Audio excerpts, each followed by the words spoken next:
There's something happening here. What it is ain't exactly clear. Got over there, and it is exactly here. And tell me, stop, children, what's that sound? Everybody look what's going down. They tell me, stop, children, what's that sound? Everybody look what's going down. Oh, he got game. What's up, guys? It is Saturday, February 15th, 2025. As of this recording, the Bitcoin block height is 883,953. Today's Bitcoin price is about 97,700 and something. Depends on when you watch this. You can get yourself today for $1, guys. 1,026 Satoshis. And yes, I said it.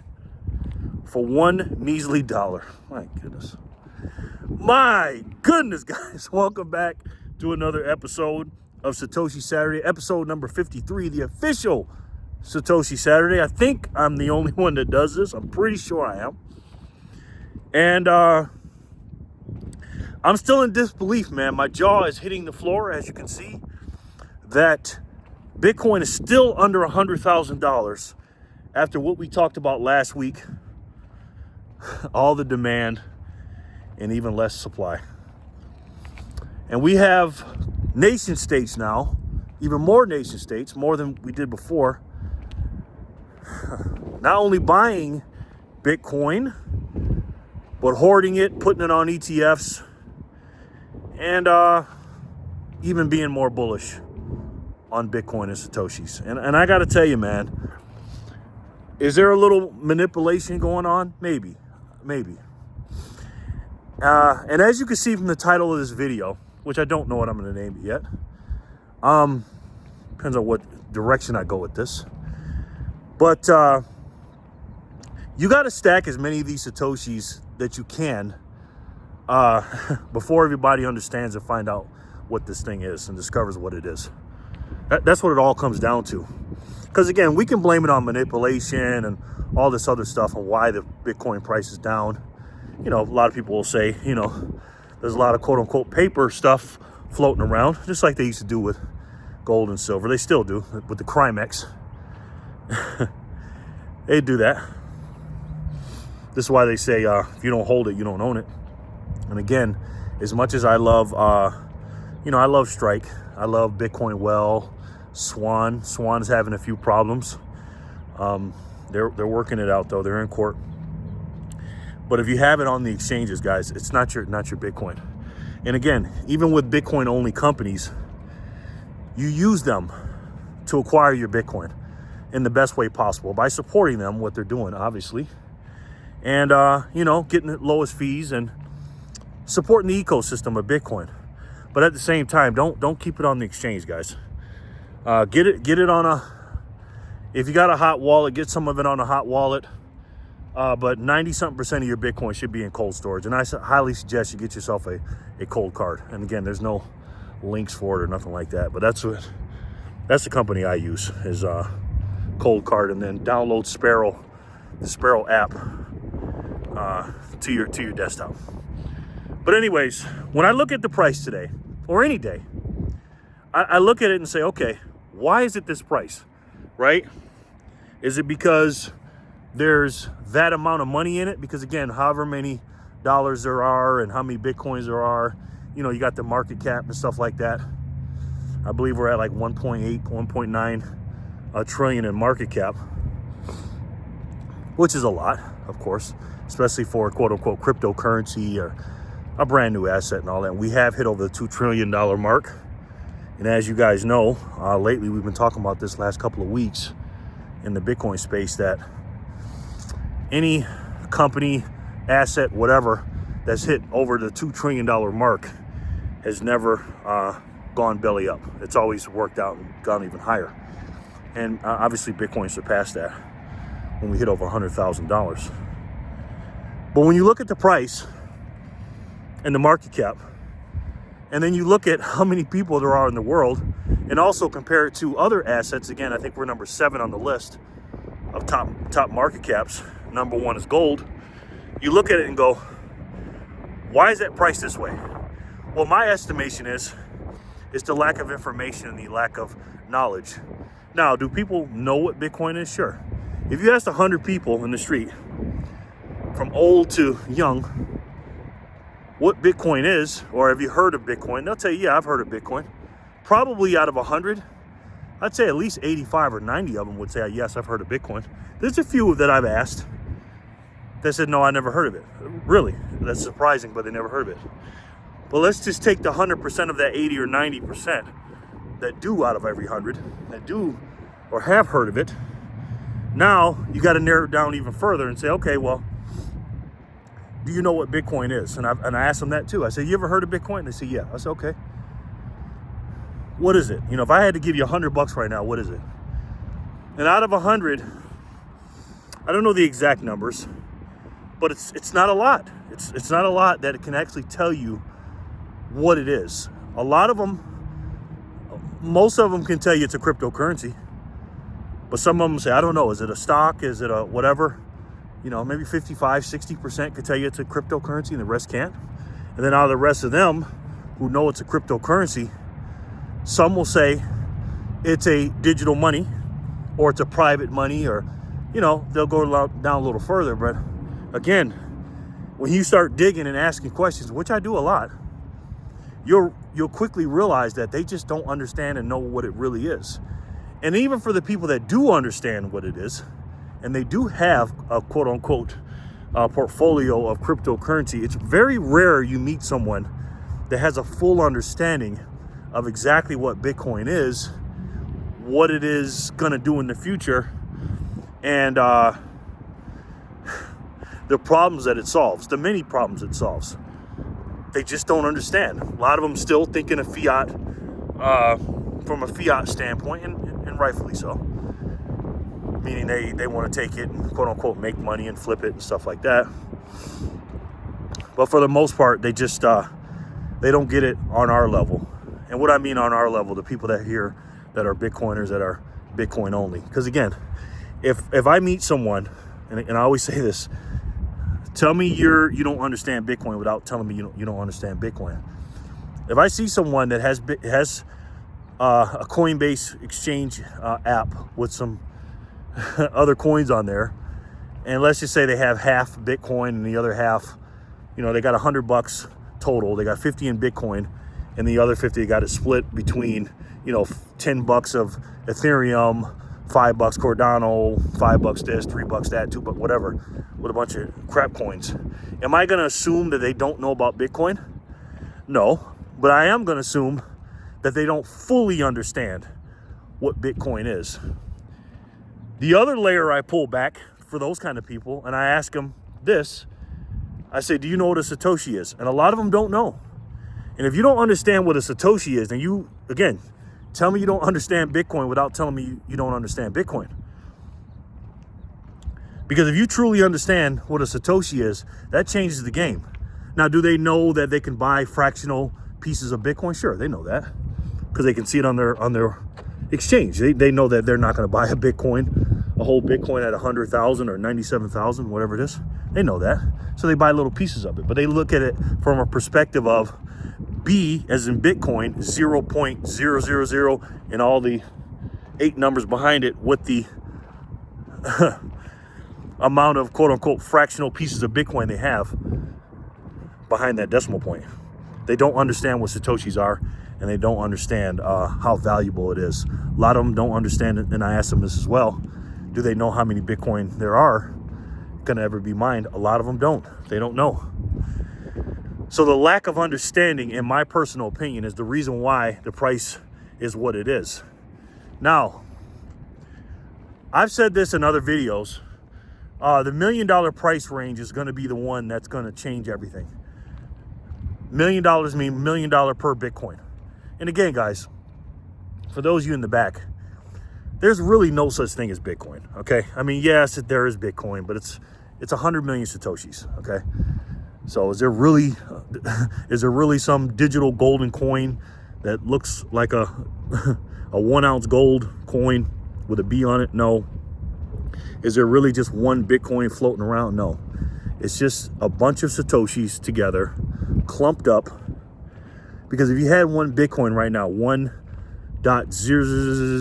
Satoshis with one Bitcoin, full Bitcoin, and you try to send it somewhere on chain, even though the fees are really low right now, they're 1 sat per VByte right now. If you want to move some stuff, today's the day.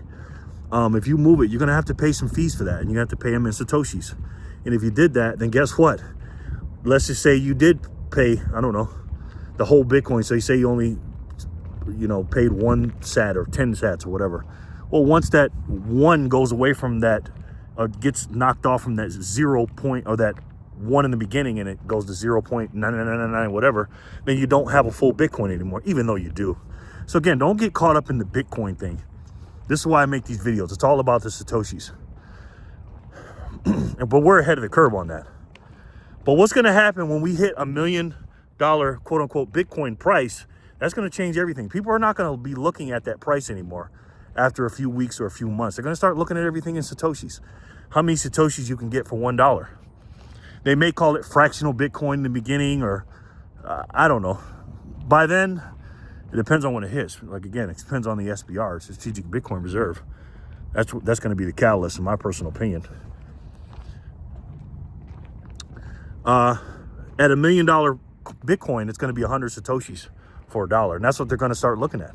And me and Jor have talked about this a lot, ad nauseum. Jor from 88 Sats Radio. $1 gets you 100 Satoshis. Today it gets you over 1,000. That's a 10x. Just a little bit above a 10x right now. So what's going to happen? That's going to change everything. Nobody, even today, most people, even in the Western culture, even in America, the richest country in the world, can't afford 1 Bitcoin. But when it gets to $1 million, it's just going to be completely out of reach. So the unit bias, I think, honestly, is going to completely go away. I really do, because we still have a unit bias because, again, people don't understand. Hence, the people I talked about earlier with the quote-unquote crypto portfolio of a bunch of different Bitcoins, because, again, they know Bitcoin's the granddaddy. It's the end-all, be-all of crypto, so they buy that. But then they want to gamble a little bit, or half their portfolio, just in case this coin goes and this coin goes. I've heard people so many times tell me, well, Bitcoin's too expensive. This is why I buy Ethereum, or this is why I buy Doge or Solana or Cardano or whatever, XRP. So the unit buy, I believe, after a few months or a year or so, when the new marketing plan comes in, again, if they do call it fractal Bitcoins or Satoshis or whatever they call it, hopefully they call it Satoshis in honor of our great Satoshi, because that's what they are, Satoshis, then that's going to change the game, in my personal opinion. Now, I've also stated this as well. What I think the United States should do, if they're not doing it already, I said this when I talked about being a king for a day, is I truly believe the United States of America should reprice everything in over the next cycle or two, meaning presidential cycles, either the earliest at the end of Trump's presidential cycle, which is going to be the end of Epoch 5, or beginning of Epoch 6, towards the end, middle of Epoch 6, during hopefully J.D. Vance's first term. I think we should move to a Bitcoin standard or a Satoshi standard. And I said this one in a video with Jor and Chris, that I talked about when we talked about being a king for a day. I really believe that we should reprice everything and print new dollars, new US dollars. They should look very similar but different, and they should all be backed by Satoshis. Every dollar should equal to 1 Satoshi. So I think we should acquire them now, whether it's in the stockpile, the Strategic Bitcoin Reserve, or the Sovereign Wealth Fund, whatever it is. I think we should be slowly but surely buying as many with U.S. government, because it's so big. Bitcoins are Satoshis, but with a government, they're going to buy so many. You've got to measure them in Bitcoins. They should be buying as many as they can to get ready for this transition. Now, are they going to do it? I don't know. But again, if you want to really stop inflation, and if you want to pay off the debt, it's the only way to do it. It just is. Do I think the Doge team can stop inflation? I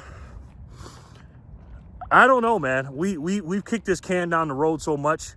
There is a lot of obviously waste, fraud, and abuse because of the corruption of the blob, I call it, the swamp, the apparatus, the unelected overlords, bureaucrats, or whatever you want to call them. They've done a lot of damage, man, and they got their tentacles and claws everywhere, as you can see how the blob moves when Elon Musk is trying to prevent some stuff with Doge,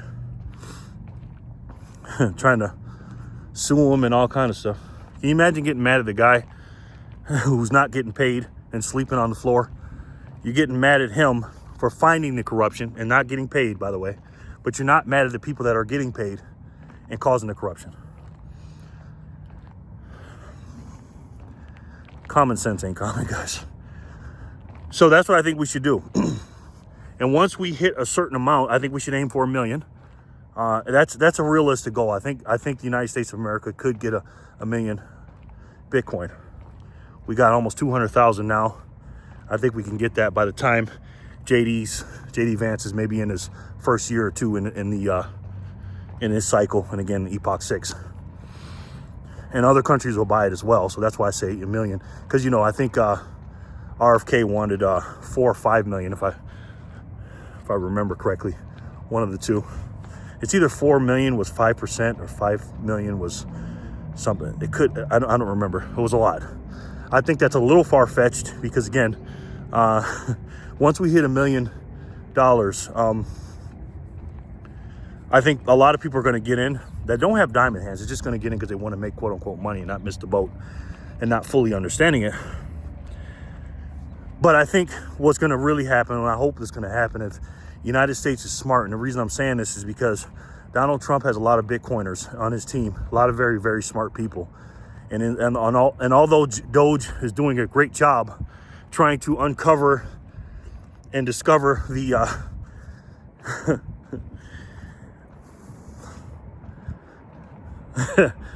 the overspending, I'll say, the debt is just too high, and the interest on that debt is too high. The interest on our debt, yearly speaking, is more than our whole defense budget. And we got a big defense budget, man. And we can't cut that. We can't cut the defense budget. We will a little bit once he gets into the Pentagon and cuts out some fat and be a little bit more efficient. We can't cut Medicaid and Social Security. So where's all this gonna come from? I guess we can increase spending and maybe slow down the rate of debt going up, cutting out the deficit, the $2 trillion deficit we have. Because again, we're only making $5 trillion yearly and we're spending $7 trillion. Maybe we can cut off $1 trillion, $500 million, $500 billion. I don't know what it is. But either way, we're still $36.5 trillion in debt.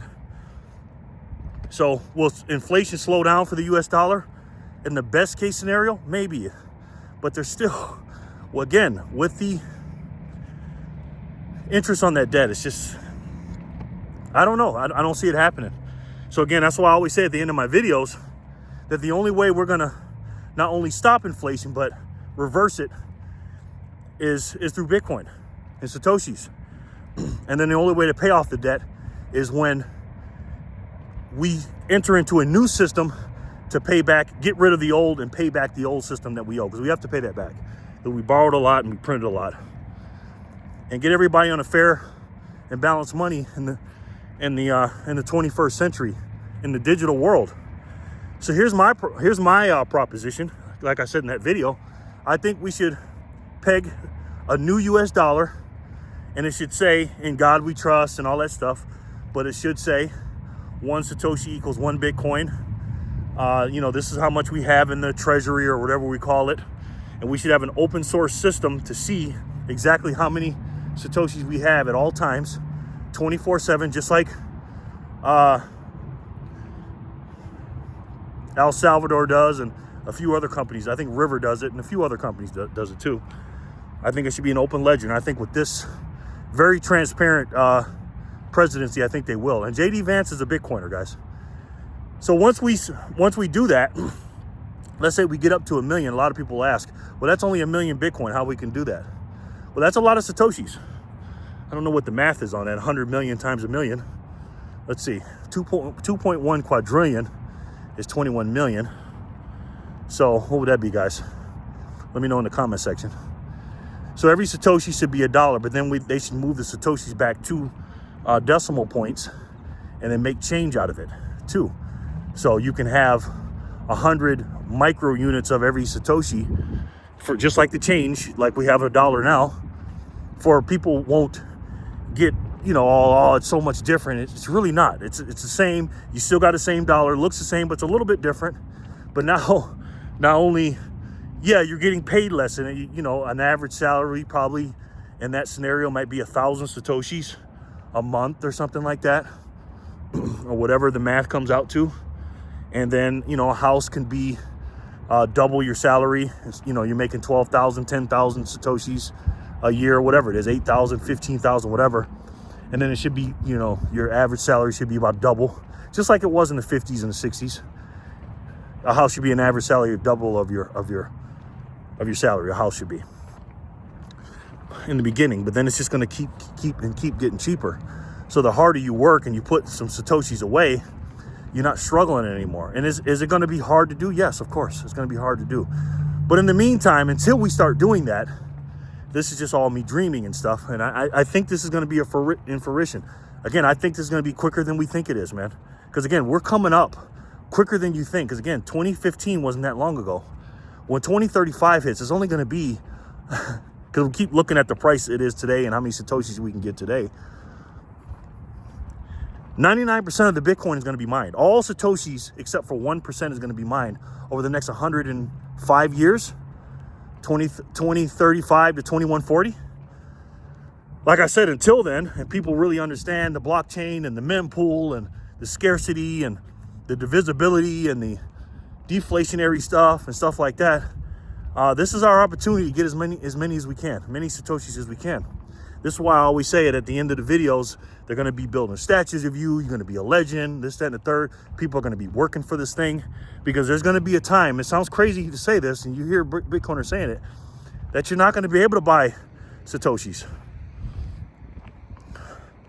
And if it is, when it gets to that end of that, when you can't buy them, the exchange rate is going to be so incredibly difficult, because I think what's going to happen is Satoshis and dollars are going to be side by side at first, and then people are going to realize, like, oh man, I've had 100 Satoshis in my bank account, in my digital bank account, and I've had $100 in my digital bank account, and 4 years later, my Satoshis are buying me a lot more, and the $100 I had are buying a lot less. Once they start understanding that, and they get the Satoshis in their hand, and they're learning, because again, it took me a long time to sell all my precious metals. It took me a long time to understand what it was. And I had precious metals and Bitcoin together side by side in my portfolio. If you look back in my old videos, I used to sit at the table with a bunch of silver. I had gold at first, and I sold the gold for Bitcoin. Then I had platinum and silver. I sold the platinum for Bitcoin. Then I had silver and Bitcoin. Then I sold the generic silver, and then the stuff I didn't want. And then I kept the really, really hard silver, like the Inglehards and the Constitutional. I kept that side by side with Bitcoin, but I ended up selling it. And I think that's what's going to happen with these people with their US dollars and their bonds and their real estate portfolios. And they're going to quickly realize, or not quickly, but they'll realize that they don't need to invest anymore. With Satoshi, you just don't need to. And the only reason we invest, and people don't know this until they understand how the dollar is broken and how it's a scam and a Ponzi scheme, is that the money's broke. And the only reason you're investing because you're losing purchasing power and you're trying to keep up with it. When you see the stock market and all these things going quote unquote up, just look at the M2 money supply. It's just following along with it. So, wow, almost 25 minutes, Jesus. So let me know what you guys think in the comment section below. And again, guys, listen, the future is on its way. We got 10 years, nine years and about 11 months to be exact. January 13th, 2025, according to Dashboard Clark Moody, whatever it's called. when we get down to the last 1%, when we mined 99%, we're almost at 95 now. We're at 94.8%, I believe. And when that hits, what's going to happen? Did you stack hard enough? Did you teach hard enough to people? I talked to a guy yesterday, and it looked like his eyes started getting glossy when I talked to him. That's how I knew we're still early. We react to videos of quote-unquote experts in finance that make it their business to understand finance, and they still don't understand this. But you do. You're going to front run all these countries, these banks, these multi-millionaires, billionaires, hedge funds, sovereign wealth, everything else. And the new wealth in the world is going to be measured by Satoshis. This is why I tell you, wherever you keep your Satoshis, don't measure it in Bitcoin. Change it to Satoshi so you can see and measure your net wealth in that. Measure your net worth in that. So listen, guys, I'm going to let you go. Do me a favor, if you like this video, hit the like button. Only if you liked it. Share the video, please, with friends and family members. And remember, stack harder. Work hard and stack harder. Because again, if you do what we talk about and you study and learn as much as you can and spread the gospel and put all your excess energy, your surplus of energy after you work and pay your bills, and you put it in Satoshis, your family is going to be building statues of you, I promise you. So with that being said, and everything I said in this video, when you know people are going to be making 1,000 Satoshis a month, 12,000 a year, 8,000 a year, 15,000 a year, and everybody's going to be working for it, and the exchange rate is going to be so high, people are not going to exchange dollars for that. Why don't you go ahead and do me a favor and do your family a favor and stack Satoshis today, guys, so that you and your family don't have to work for those exact same Satoshis tomorrow. I love each and every one of you, and I'll talk to you soon. Peace and love, guys.